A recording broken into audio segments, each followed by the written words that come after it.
everybody. Welcome back. It's episode 2 of Love and Law. We are so excited to be doing episode 2. And, if you enjoyed episode 1, Like and subscribe. Yeah, push that button. Like and subscribe. Join us and share. Please share. So we're very excited about what we're going to be talking to you guys about.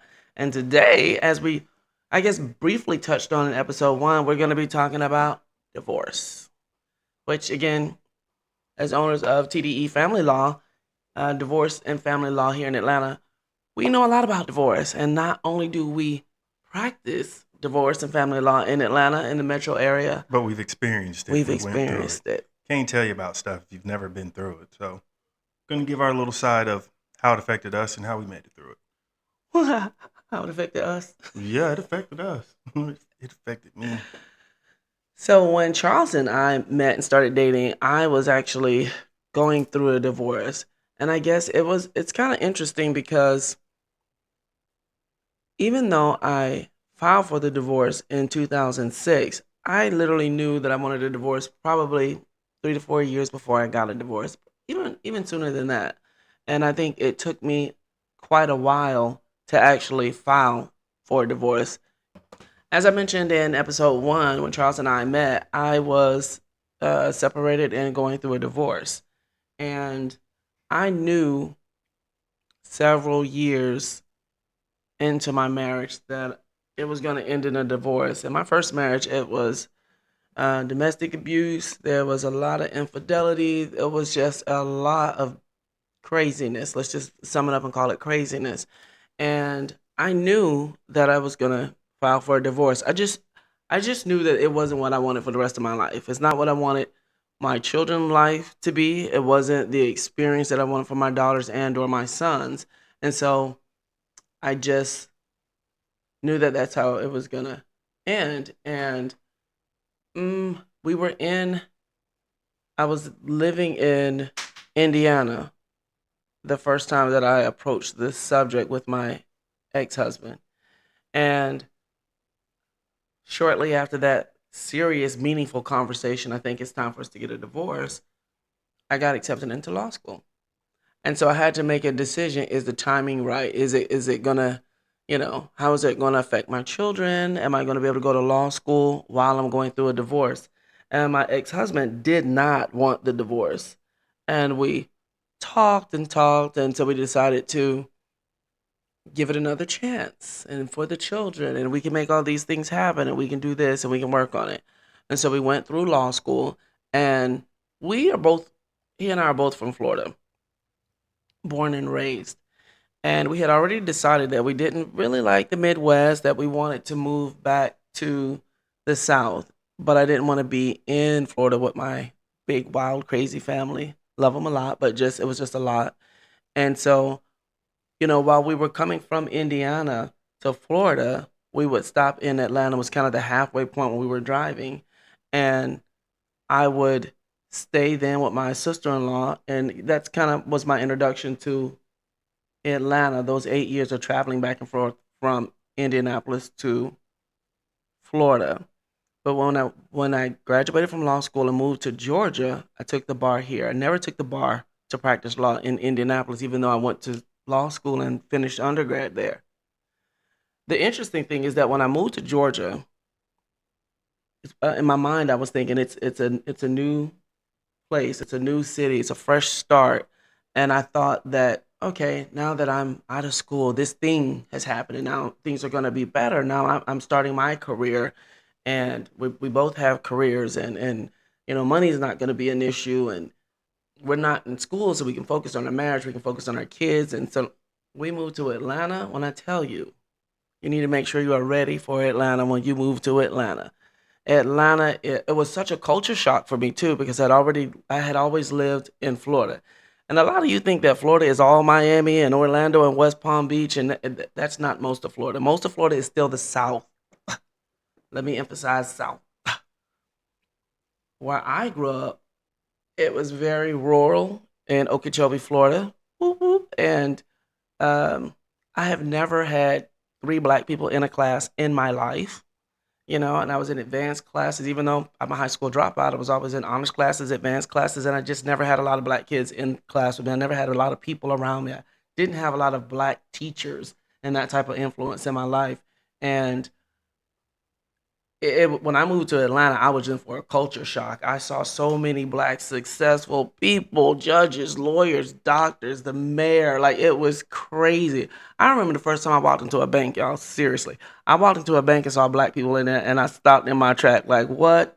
Like, it, it, it was crazy to me to see black people working in a bank. That just was not what I was used to seeing. Not in Okeechobee and not in Indianapolis.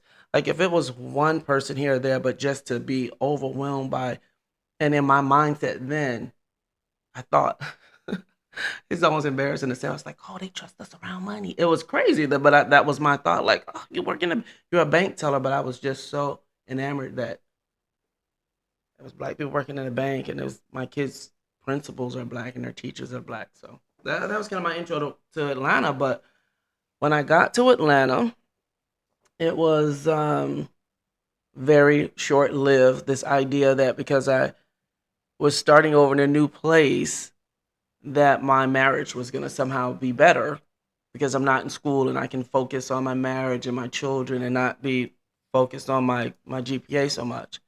And I realized, as I guess most people know when they get older, wherever you go, there you are. And so the issues that my ex husband and I had in Florida followed us to Indiana. And of course, they followed us to Georgia. And it was just kind of, enough is enough. Enough is enough. It was one more situation, one more fight. It was just, I was just kind of over it. And that's when I had to make a decision that I wanted my children to have better. If I didn't make a change, if I didn't make a decision to do something different, the only thing that was going to change was time. And so when I'm talking to people, when we're talking to people in our firm and we're talking to people and they're having a consultation and they're trying to decide whether to get a divorce or not, and when I tell you, I generally ask people, like, what is it that you want? How long have you been trying to fix this problem? How important is it for you to change it? Because at some point you have to just make the call and stop waiting for things to get better. Because I've been there, I've done it, and that waiting for things to get better. I was married 11 years, and I promise you, 10 years of it was waiting on things to get better. And so it was something that I knew, and I thought that I was doing a good thing for my children to stay married because I didn't come from a two-parent home. I knew how it affected me, and I just wanted what was better for them. And I thought a two-parent household was that. And so them watching the fights, them watching just the chaos, the drunkenness, the infidelity, just all of that they saw firsthand living through my marriage. It was just, I wanted more for them. So it was crazy. I didn't know how I was going to do it. I just was at a point where I just didn't give a damn, and it was time to move on and do something different. And so with 5 kids, and I was a prosecutor then, which means I was not making a lot of money. I was 5 kids on my back. I'm good. I didn't give a damn how we did it. I mean, I've been broke before. I was born broke. I was raised broke. I've been on food stamps. I had WIC. I lived in the projects. I did it all. So I wasn't afraid of being broke. But what I was afraid of was continuing to live like that and spending the rest of my life and looking up. I was 33. What I didn't want is another 11 years like the previous 11 years. So however we figure this out, me plus them 5, we were going to figure it out. And I had to throw up the deuces and say, let's call it. And that's kind of how I got there to the place that I was ready to file for the divorce. And in that time, we separated like May. Oh, I told him I wanted a divorce in March, and he officially moved out. Like, let's get going. It's time for you to move out. And he moved out in May, and I met Charles a little later in football season. And it was crazy, I guess, because for everybody else, it seemed like it was something really spontaneous because I used to be an extremely private person. Now it's like whatever. It just telling my story. It's very healing for me. And during that time, everybody looked at my ex-husband and I like it was some ideal relationship because he was an engineer, and then we both became attorneys. And oh, you guys have these kids, and you have this expensive cars, and you travel and you do these things. And I was absolutely miserable. And I remember he made a comment to me when I started dating Charles, and I was talking to him about dating him, and he made a comment. He ain't got no money, comparing Charles' money to his money. And I told him then, and I stand by it now. I would rather eat a burger with him than eat a steak with you, just because I was happy. Like I like just I felt comfortable and I laughed with Charles and it just made me so happy just to be in your company. Like we were eating Fuddruckers and just hanging out. He baked me cookies. Like well, it was the smallest gestures of kindness that moved my heart. But we were already living separated. It was not a this story that he has in episode 1 about how we met many moons ago. And I honestly, you tell that story all the time. But my ex husband Swore that we knew one another in in Indiana. Indianapolis, and I didn't. And I wish I no, would have, so I could have said, "Yeah, I was doing it too," but I didn't. nah, we weren't ready. Everything happens in due time. So we would have met in Indianapolis. It wouldn't have been the right timing. So we met when we were supposed to. But we met when I was going through the divorce, and we had like openly started like Yeah, dating. when we met, she had a whole ring on, and I was. It wasn't the mental space or the timing of it wasn't. It didn't lend itself to that. So we met casually as friends, but I saw the ring on her finger and was just kind of like, So I put my ring back on though. I put my ring back on because I was going to that football party and I just assumed there was going to be a lot of guys there. And I did not want to be bothered. I had worn my ring for months. We were getting a divorce. We weren't even living together. But I'm going to a football party. and every chance she got, she was doing this, and it was just the I just flinging talk and with my hands flicking. all the time. It And wasn't. I didn't. The point was taken. She was just like, "Yes, are you gonna be my partner?" And it was like you, and I was like, He was my spades partner. Some of the other guys, I know they're interested and thirsty, so I don't. And her brother he's a big guy, and he kind of told me, "You don't want to play with my sister." Oh, you right. You were right, buddy. So I tried to let somebody else take that butt whooping because he looked serious, but nonetheless, No. we met when we were supposed to, not in Indiana. But Charles was my friend through the divorce, and we started dating during that process. But it literally did not start out thinking that you were going to be my boyfriend, my husband, a partner in any kind of way, baby daddy. Oh, no, I did not think that at all when we met. Like I remember the day that you had the final hearing, and it was a whole discussion on whether or not I should go. Should I mhm. go? Is your brother going? If I go, then it's going to make things worse because Yeah.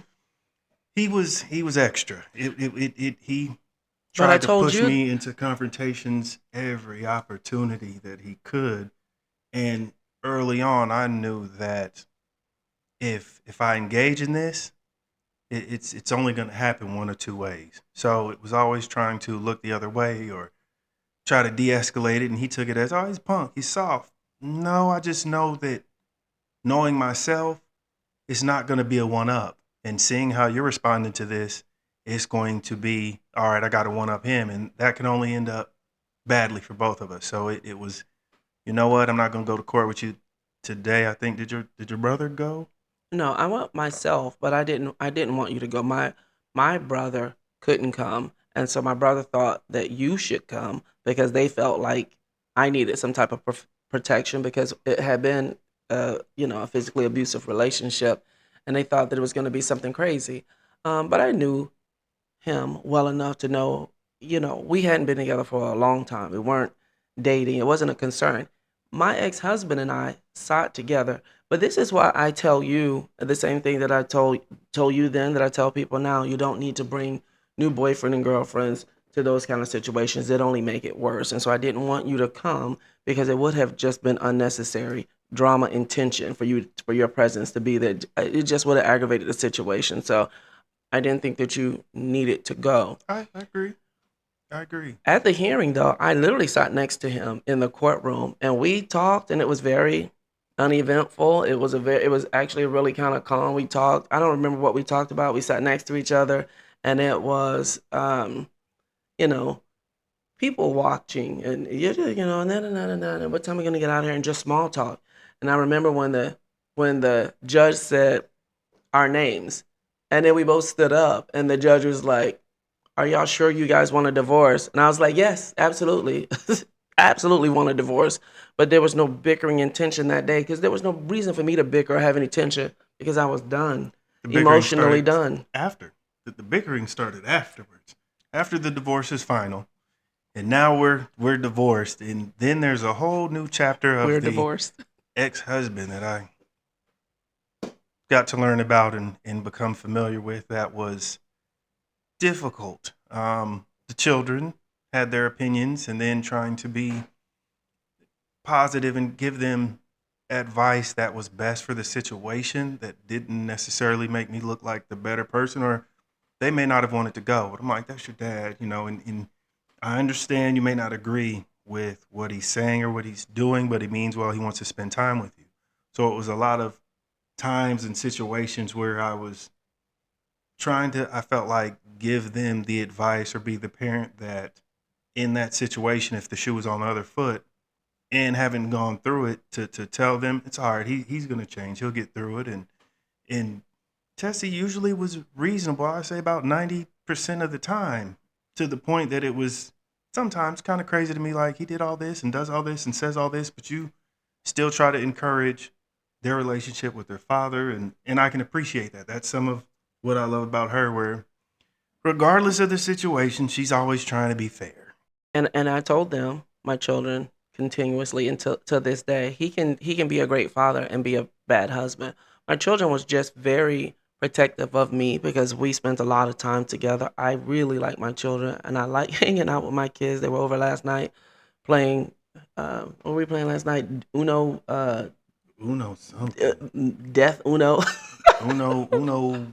I don't know what Some it was. extreme crazy Uno game, and they were just over like, mom, you want to play cards, and they came over and we're playing, and three of the kids were over last night, and anyway, I say that to say I like my children, and so they want to stay, they don't want to go, and I thought that they needed their father in their life, and don't take it personal because our relationship didn't work out.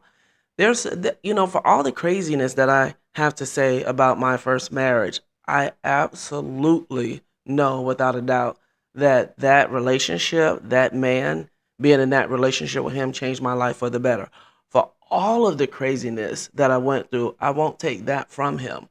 He was one of the smartest businessmen that I knew. Like, he was very, very smart. He is very smart, and he was a very strategic thinker. And his mom was very, you know, supportive when it came to education. I again was a high school dropout, and she had her masters, and she took me under her wing, and this is what you need to do this and do that. And so it was he was already in college when we started dating, and he had an expectation that I would finish school. And I had an expectation that he would finish school because we also went through some crazy tough times too. And it was a time that he was thinking about not finishing. Yeah, well, that's not a thing. And so we had to uplift each other too. And so it's not just in this marriage. I say that to say everything about my first marriage was not bad. He just wasn't my person. He just wasn't my person. He had a lot of growing up to do, and I had a hell of a lot of growing up to do too. We both were very young, and then giving him credit too, when I married him, I had two children. He's not the father of my first five children. And when he and I got married, I had two children. So he was a very young person, two young people. He stepped into fatherhood with my two children, just like you stepped into fatherhood with my then five children, because I married him and had three with him. And so looking back on it, that was a difficult role for him as a college student to meet, to start dating me and to take on the responsibility of my two children. And we both are trying to go through college as parents. That's a lot to put on him.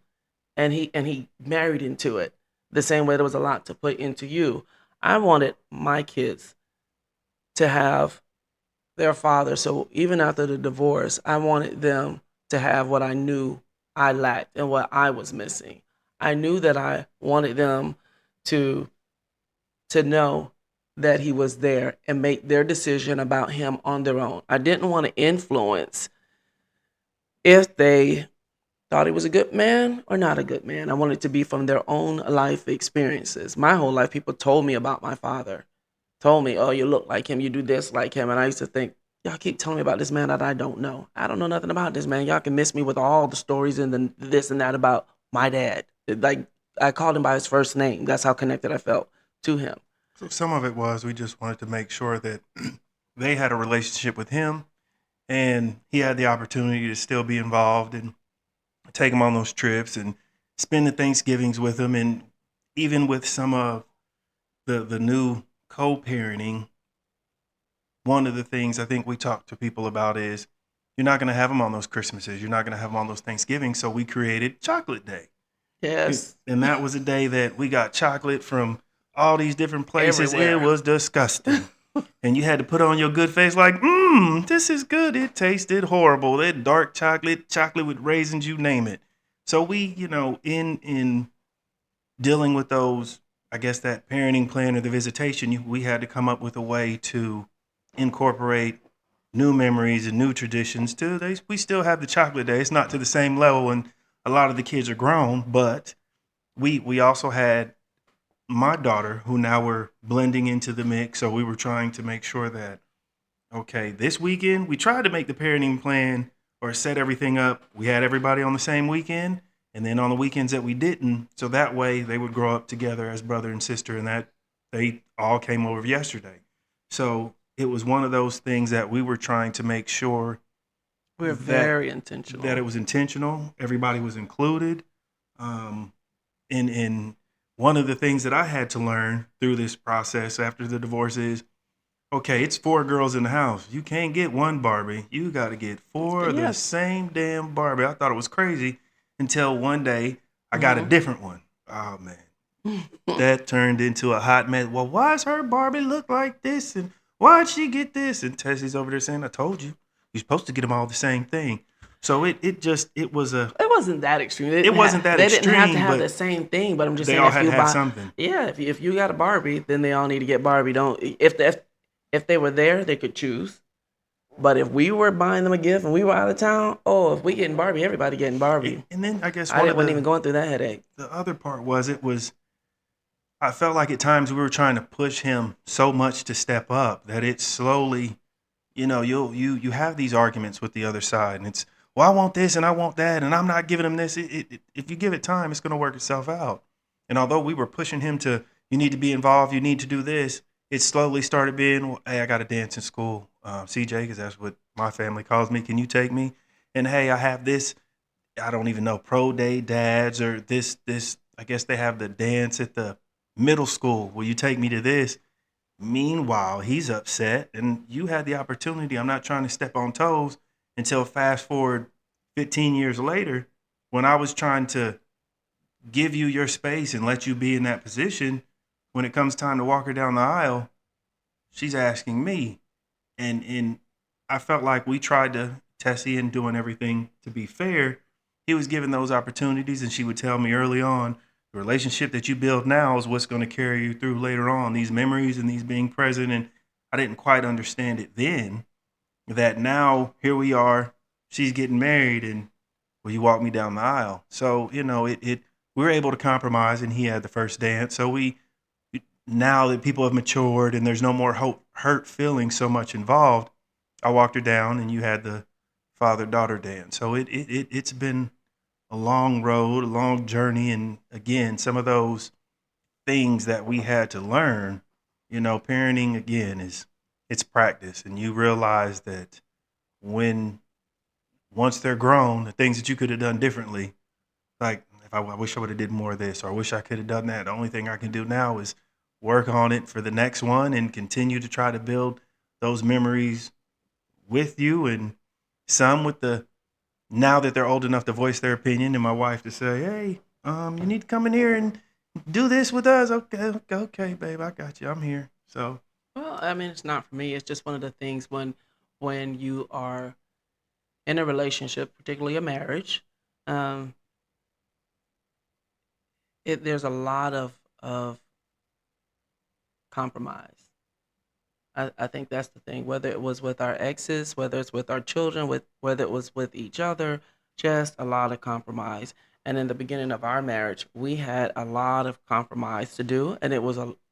I mean, I think the first couple years of our marriage, blending the family added an extra layer on top of it because the 8 year age difference, whew, that was that was a task in and of itself. And we have such different personalities. I'm yin, he's all the way yang. We are about as different as they could be. And I remember I used to say that all the time. I used to be so offended when I was like, we're so different, we're so different, we're so different, we're so different. And Because the when you used to say that, I always took it as not a positive thing. And although, people say that it takes, I guess, growing, no, it just takes growth. I guess it's somewhat a difference between growing and growth. And the age difference, sometimes looking back at it now, some situations you can't replace it with, I'm telling you, I have to just go through it and experience for myself. So that was something that was an adjustment, because you can say, we all know that when we were 17, it was like, okay, am I gonna, or when you first moved out the house, what bill am I gonna pay? Mhm. And it's all right, I got the electric bill, I got my club money, and then I got my rent. The club money should have never been a factor, but it wasn't until, you like, okay, I'm having enough of struggling to make sure that the water or the gas or whatever it is unnecessarily. And now that I've grown in growth, it's okay, now I'm putting money away so I don't end up in this situation. I'm doing things differently, moving differently, that the perspective is different on how I look at these things. So when you would say we're so different and the age difference was a factor, I didn't understand it. Where you were coming from, because those 8 years gave you experiences that I hadn't seen.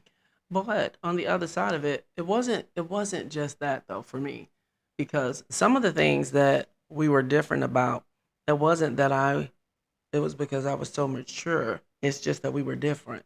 Like you were all the way like you your parents are from New York. My parents are from Florida. And then you had lived in the Midwest and I had just moved to the Midwest. We were different down to the way we ate, the foods we ate, the slang we used, the music we listened to. And, you know, I'm not just from Florida, I'm from South Florida. That's a whole different dynamic. And you were like Midwest with the Dockers and the khakis on and the polos and we were just very different. And you were calm. You were always calm and silly and funny, and you just made me laugh. Like I laughed till I cried, and I was just used to. I came from a tense upbringing. My mom talked with passion. Everything was and then I had a crazy marriage, and you were just either funny or calm, and you cooked. Because I would be You hungry. but you would bake me cookies, or you would make oxtails and peas and rice. I Like if like to eat oxtails, cookies, and peas and rice. And in my house, it was you want to cook. if you hungry, I look, the stuff is in there. You can go make it. You know what? So Another thing I thought was really interesting when we first started living together and married, he paid all the bills on time, the whole bill, and I was like, "Can we just pay something on it? Like you want to pay all the bill? Like for you to be the younger one, you were like, no." And I'm like, "Okay, well if we pay the whole bill, we're only gonna have $50 left for the rest of the week." You were like, "But the bill's gonna be paid. We gonna crack out these cards and play Uno or get it cracking some." And I was just like, okay, I guess. again, being in college and having roommates, and somebody doesn't want to pay the phone bill and the phone gets turned off, I'm not going to experience that. We're going to make sure we pay the bills. $50 is enough to eat. Aldi was a great place. Well, I'm just saying we had I different. But understand. you We remember the did. first time we went to the grocery store together? Oh man, that was crazy. We left out. I remember we went to the grocery store in I guess, family of four. That's what I grew up. My mom, and maybe on Thanksgiving we might fill up the whole shopping cart. We left out the store with two shopping carts full of food. And the thing that made it so bad was by the end of the week it was all gone. It was not all It felt gone. like it was all gone. It's not all No, gone. teenage boys. Two Okay. teenage boys in the house with bottomless pits, and I was hungry too. No. It she shopped well. I'm just saying that blew my mind that you got two carts full of groceries, and it's not Thanksgiving or Christmas. This is the normal grocery store run. I don't like to go grocery shopping. And since I have a large family and I came for a large family, I just shop in bulk. The things I know I'm going to need for the month, it didn't make sense to me. Again, I have a big family. It's one of me, a lot of them, and I need to be efficient with my time. I'm a college student. I'm a mom. I'm a wife. Need a minute for myself. So there's no need to go back and forth to the grocery store. If this is not going to go stale, let me get enough for a month. So I shopped in large quantities. I still do that to this day. Either way. After going through that divorce, it was an interesting. It just was an interesting ordeal because it was a. Now I was embarking on this. Okay, you're playing father to 6 kids, and Playing father. but I don't you I don't know you're the father now of 6 children. Hmm. You have co-parents that are messy every opportunity that they get. So we needed to be strong in the voice that we have on the same page to make sure that it doesn't spill over into them and they're successful, they thrive, they don't have some of the messiness going on. But it going through that divorce and transitioning was interesting. Well, it is the reason why we do what we do. Just having lived it, having been through it, and understanding that, you don't always know the answers when you start down that process, when you have that first thought that maybe this is where I'm going, not knowing the process, because even though I was an attorney, I had never been through a divorce. I didn't practice family law.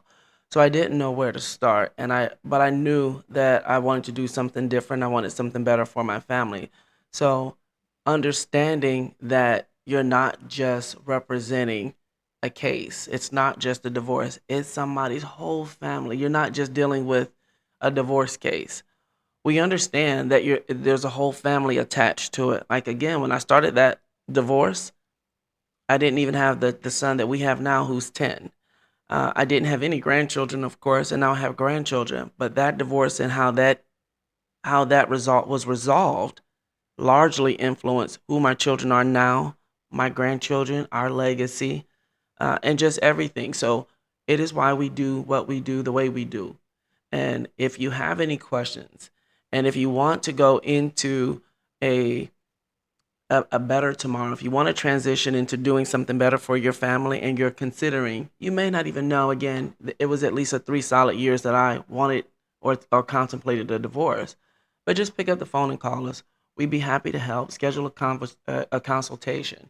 Continue to follow our podcast. Send us a question. Reach out on social media. I'd love to have a conversation with you, discuss your options, explore your options. And it's not just me. We have a team of talented attorneys who have the same passion. Every attorney that's on our team, we've hand chosen them, and that we all know and believe and feel that we are helping to create people's legacies by helping them resolve bad situations so they can transition into a better tomorrow. So, if you like this podcast and you like hearing our journey, please follow, like, share, subscribe so that we can continue to share our stories. I think the next thing we're going to talk about is Charles' legitimation and how his legitimation affected our journey on love and law.